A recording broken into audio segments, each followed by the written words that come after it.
Welcome to the Amazing Grace Talk podcast. Conversations that explore how God has pursued those He has made in His image. My wife and host, Erika Seamayer-Williamson, is on a journey to meet everyday people who have experienced a radical encounter with the divine presence of unconditional love. These are the stories that remind us why God's grace is amazing.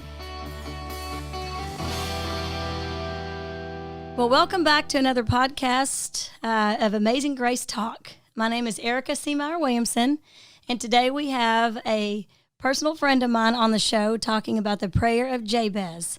And his name is David Broussard. I've worked with David many years ago, and his story was just transforming to me when I heard what happened with him when he went from one career to the next, all because he prayed the Prayer of Jabez. Welcome to the show, David.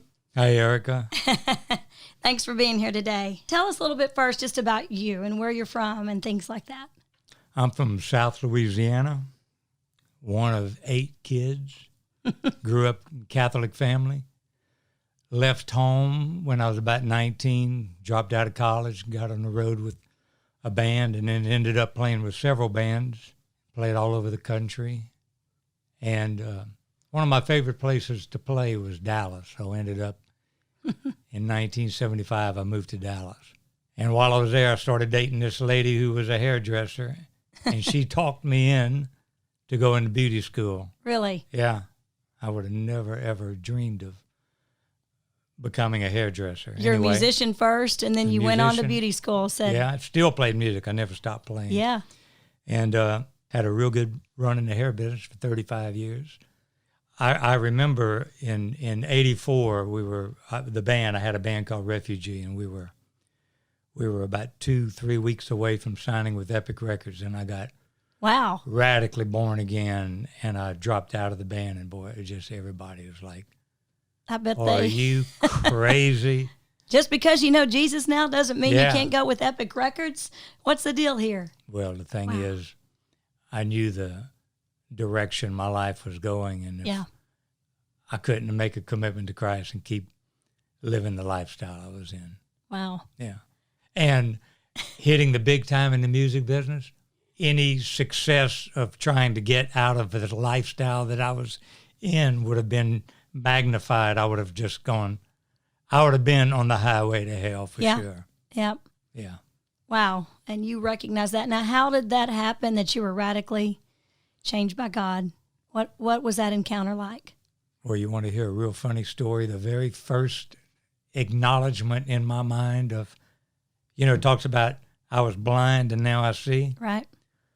It was a Saturday evening, and even though I wasn't living anything close to a Christian life because I wasn't a Christian. Right. But I still went to church. I went to Catholic church because I had to, out of my guilt. Right. I had to go to confession and confess all my sins. And anyway, I was sitting in church on a Saturday afternoon, all dressed up, slicked up. We're getting ready to play that night. Yeah. And I sit on the corner, and I look at a guy right across from me, really handsome guy, dark glasses and everything. And he was looking at me, and I nodded at him like, "Hey, how you doing?"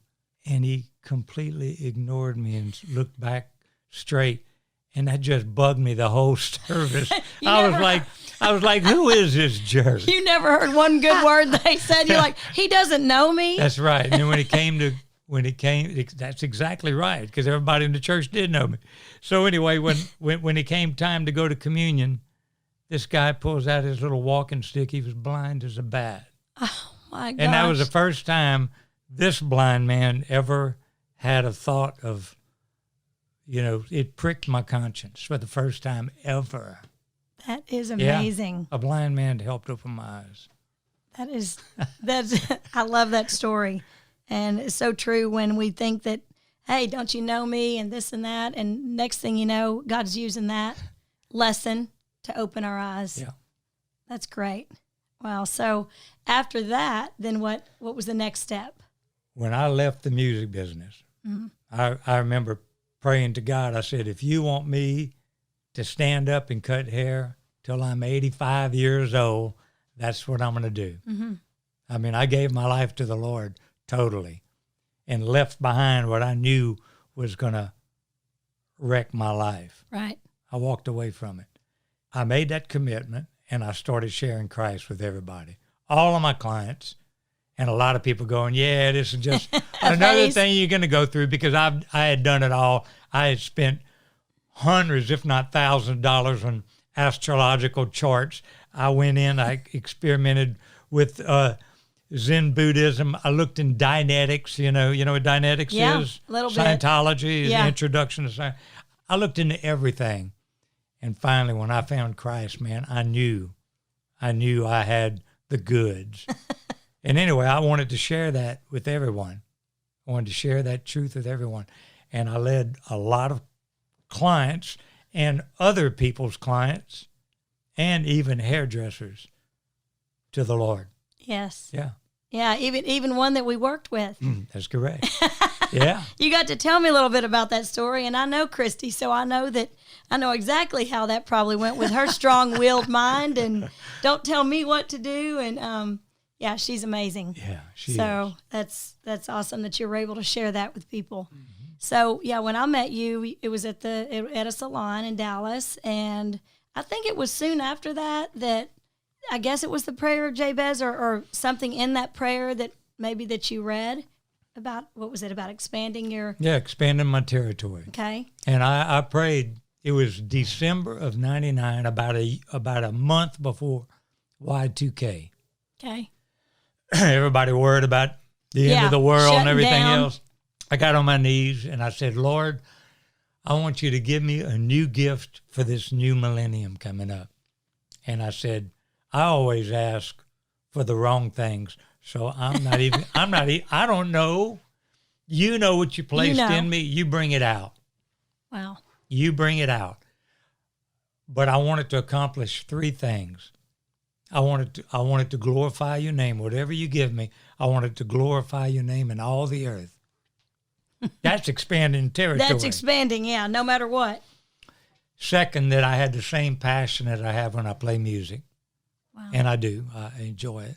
And number three was that I could make a living. I could prosper doing it. And those just came to your mind when you said, expand my territory. Those were the three things that just were planted. That was in my heart. And that's what I said, that I wanted whatever gift he gave me. That's what I wanted that gift to accomplish. And then 6 months later, I hear about a welding course. And I've always wanted to learn how to weld. I wasn't trying to make this prayer happen, okay? Yeah. I took this welding course because it was the desire of my heart. I found out that it was on Monday, the day is off. Day you're off work. In the hair business. 1 day a week, 4 hours a day, 6 weeks, 24-hour course. The first thing I make was a piece of metal. I cut out 3 crosses. First thing I made was a cross. Yeah. Hung the cross in my hair salon the next morning, and my first client walked out with She said, I love that. I wasn't planning on that. Yeah. So anyway, I hung another one, and it sold. And it sold. I started making more and more, but I'm just making kind of cute designs. I thought, hey, I like the way this looks. I got an eye for design and shape and everything. Right. When I sold about my 40th or 50th cross, Christy turned to me. Somebody's walking out, and Christy turned to me, and she said, this is your answered prayer. And I literally asked her, I said, what are you talking about? You'd forgotten. I didn't forget. This happened so naturally. Oh. I just thought it was a part of life. I hadn't forgotten the prayer, but I didn't think this was it. I didn't even see it. She saw it. And I said, okay, Lord, if this is the gift you've given me, I'm asking you to give me some designs. Okay. Designs that will literally speak the truths of the word in the design. The design means something. I started getting downloads. You ever seen the movie The Matrix, how to get the downloads? And bam, just they started can do coming it. just like that. I started getting them, man. It was amazing, all the designs I got. And Did you write them down? Did you sketch them or what? You just had them in your head? I made them. You just made them. Yeah, I don't sketch. People say, can you draw me out a design? I said, let me just make it. Now, are some of those original designs the ones that you still have? They're all original. Like the one that I have. What do you call that cross? The spiral cross. The spiral cross. Yeah, but that's my design. No, it's your design. Yeah. But what were some of your originals that you designed? That was first year. That was original design, that one? I designed that piece the first year. My eyes are open wide because it's so, you would think it of being so advanced, but yet it was advanced because you asked God to I got give an you designs. advanced God. Exactly. That's what I'm saying. That was, I didn't know that. I haven't thought of that either. Oh my gosh. I mean, it wasn't just like a basic and all of a sudden you had some amazing designs right from the get-go. He shows me. It's like I see it. Yeah. Just like Bezalel in the Old Testament, God gave him spirit in him to create. He didn't have a teacher. Well, he did. God. He had God. But God just dropped that spirit into him. He did that to me. I know it. And that can happen. Because the designs I have, I'm not smart enough to come up with that. So how many designs did you have in the beginning I know they're all original, but? At least 20. Okay. So how did you come up with the name for Jeweled Steel? How did that come up? When I first moved to Dallas, I met this guy and his wife that had a lapidary shop. If you don't know what lapidary is. I was going to say, I don't know if I know what that is. Polishing stones. Okay. And you can take a stone, and I remember he showed me, he goes, hey, check this out. And he got a stone, and it was like just a rock you'd throw in the river. And he cut that rock in half, and I'm going, okay, I see a little design in it. Dimension pretty. Or something? Yeah, but then he puts it on a wheel and with different rouges gets, the grit gets all the finer the grit, the deeper you can see into the stone, and it brings all the beauty out. Okay. An uncut diamond's not really that pretty, but boy, that's when you finish cutting it and polishing, that's where the beauty is inside of it. Right. Kind of like us. Yeah. I mean, there's some people I know, just like me. I'm not the best looking guy in the block, but I'm beautiful inside. David, you're so cute and handsome. Of course you are. He's like, I'm not the best looking guy. Yeah. That's what I do. I take a piece of steel, and it's just kind of ugly piece of gray, and I polish, and I polish, and I polish, and I get the depth, and then I put designs in it, like someone would cut a diamond or any rock to give it a design. Mm-hmm. Well, I'm not cutting the steel to give it a design. I'm polishing it, and I'm polishing the design ends. So I turn a piece of ugly steel into a jewel, something of value. That's how I came up with something of value. Yeah. Wow. I love that. So Christy told you this is your new gift. This is your new gift. Answered prayer. And then how long ago was that? That was in 2000. And I started Jeweled Steel in 2001. And now it's all over the world. Yeah. But it's all over the world because what was that prayer? Yeah, I asked for it. You asked for it. Mm-hmm. And then you received exactly, God, I asked for it. I want to share this. What was it in your words? You want his word to go all over the world? Yeah. Look, if Paul could pray for an handkerchief and it touches people, and I do the same thing. I pray, Lord, let your spirit rest in this piece wherever it goes. And I remember it's been maybe 15 years ago. I was doing the show at Canton, first Monday. Yeah. And a lady, she and her husband had a vineyard in Australia, and she bought several of my pieces. Within a year, I probably had 30 clients in Australia and New Zealand.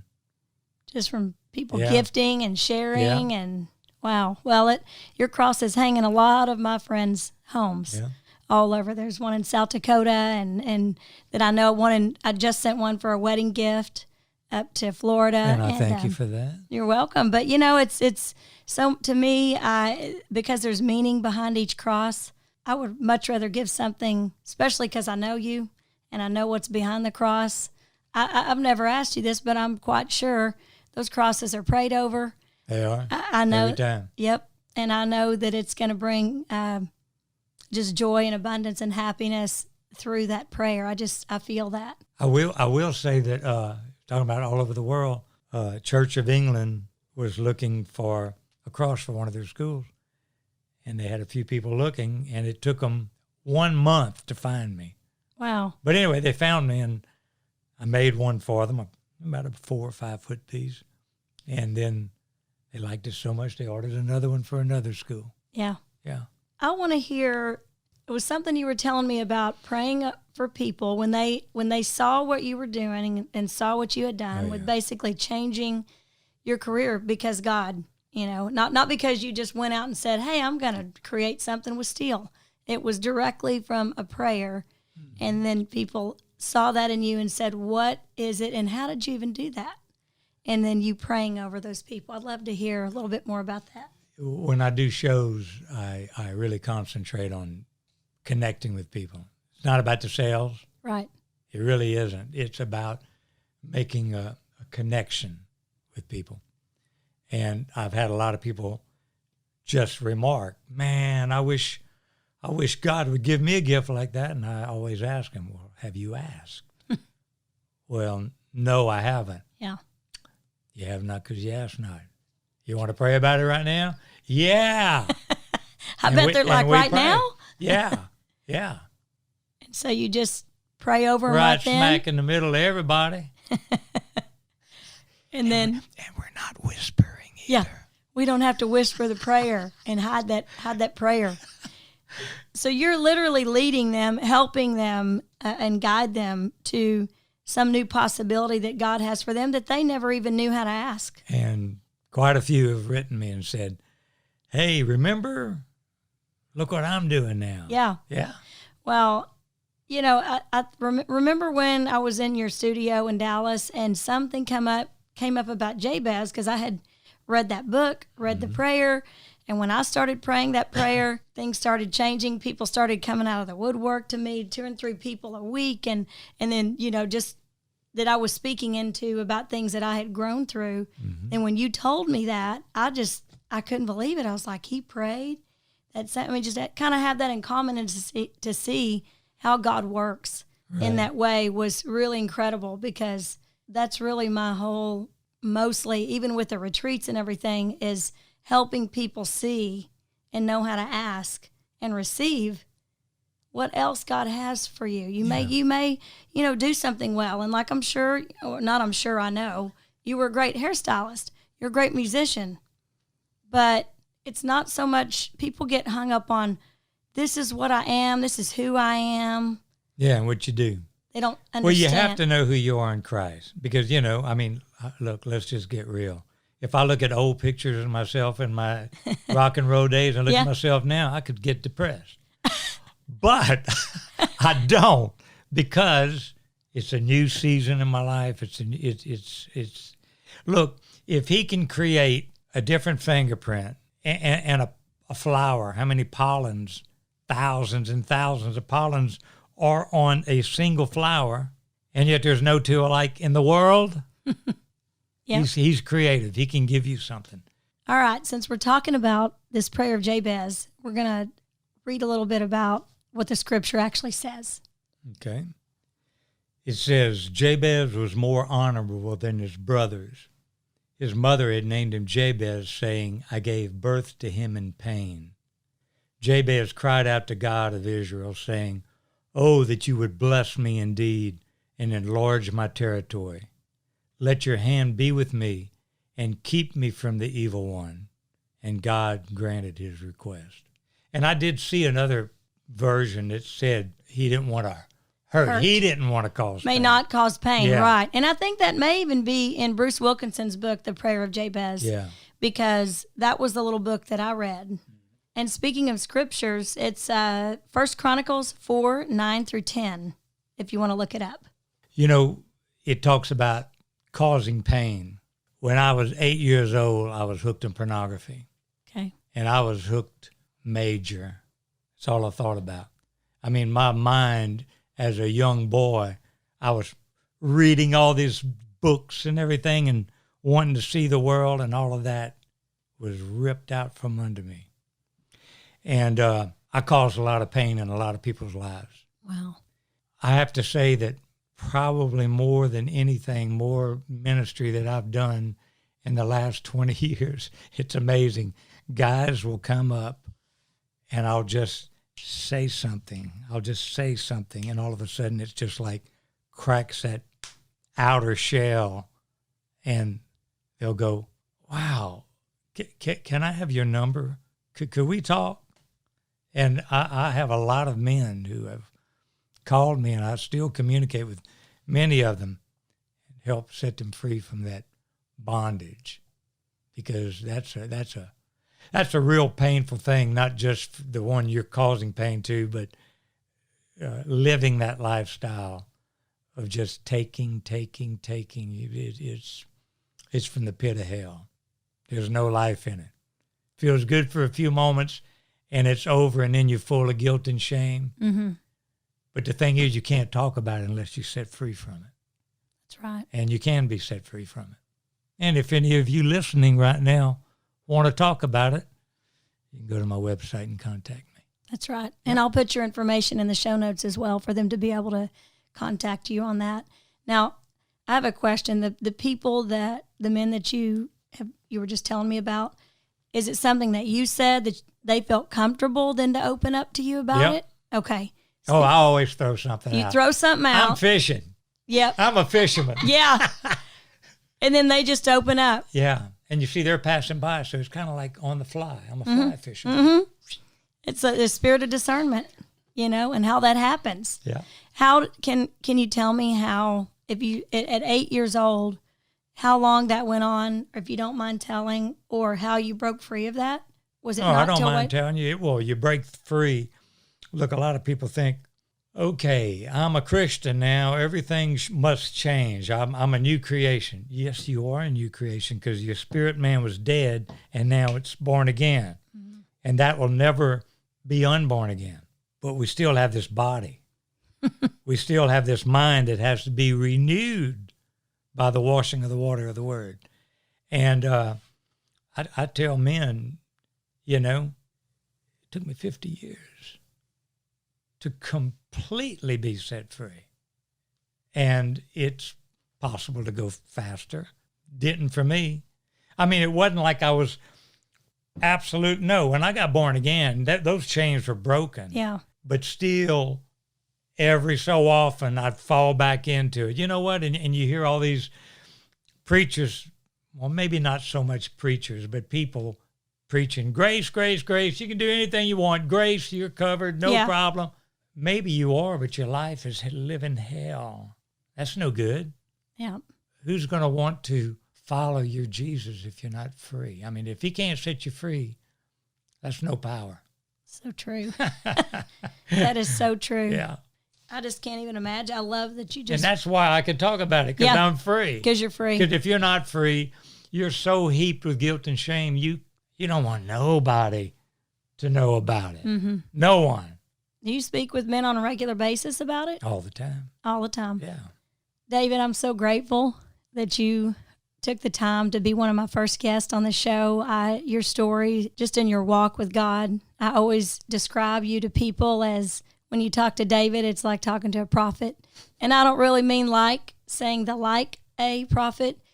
And I mean that because with all my heart, because it's like you're real. It's like talking to Jesus, because you're all that. You're everything that you say you are. And I appreciate that. I'm grateful that I met you years ago. I don't even know how many years ago. About 20. About 20. But you've been an awesome mentor to me through these years. Even if it's been afar, I've been grateful to know you.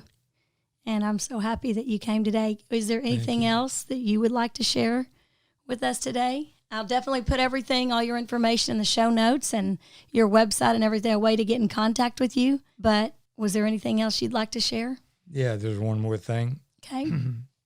I grew up going to church every Sunday, but I didn't know Christ.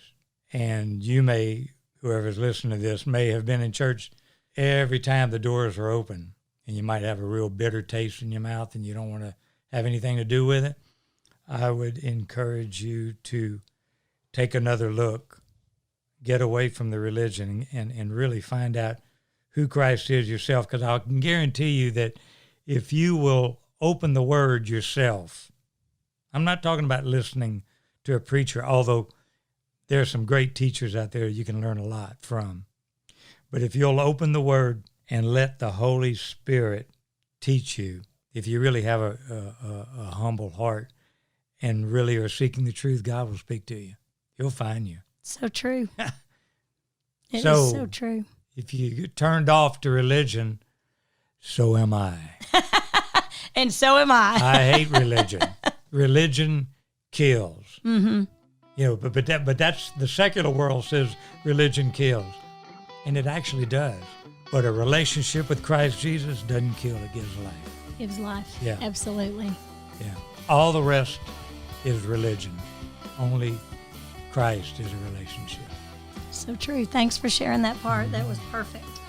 Well, thanks for listening, everyone. Please subscribe to the podcast, write a good review if you like, and share with your friends on social media. We'll see you next time on Amazing Grace Talk.